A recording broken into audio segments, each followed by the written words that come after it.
बिस्मिल्लाहिर्रहमानिर्रहीम अस्सलामु अलैकुम वरहमतुल्लाहि वबरकातुहू। दीन से शगफ़ रखने वाले लोग और जिनको कुरान पाक से ताल्लुक़ है, मोहब्बत है, वो सोच विचार करते हुए जो हरूफ़ मुक़त्ताआत हैं जो कुरान पाक की 29 सूरतों के शुरू में आए हैं उनके बारे में मुतजस्सिस रहते हैं कि ये क्या चीज़ें हैं। इस हवाले से आज बात करते हैं और उम्मीद है कुछ चीज़ें आज क्लियर हो जाएंगी। अंग्रेज़ी ज़बान में अब्रीविएशंस इस्तेमाल होती हैं, यानी मुख्तलिफ़ अल्फाज होते हैं, उनका पहला लफ्ज़ उनको यूज़ किया जाता है। इसी तरह इल्म रियाज़ी में मैथमेटिकल सिंबल्स होते हैं, साइन होते हैं। फिर इल्म कीमिया की बात की जाए तो उसमें फार्मूले होते हैं।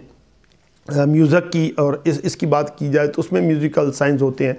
कदीम व जदीद अलूम में भी अल्फ़ाबेटिक्स होते हैं। यानी हर ज़बान में राइज ये जो चीज़ें होती हैं यही कुरान पाक में मौजूद हैं, उन्हें हरूफ़ मुक़त्तियात कहते हैं।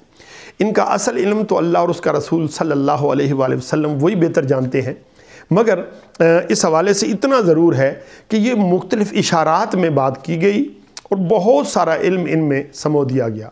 इस हवाले से अल्लाह ने कुछ क़ियाफ़े लगाए, मगर कामिलन कोई एक जितना बड़ा आलिम है वो ये कहता है कि वो उतना ज़्यादा आजिज़ी का इज़हार करता है कि हमें इन मुक़त्तियात के बारे में नहीं पता।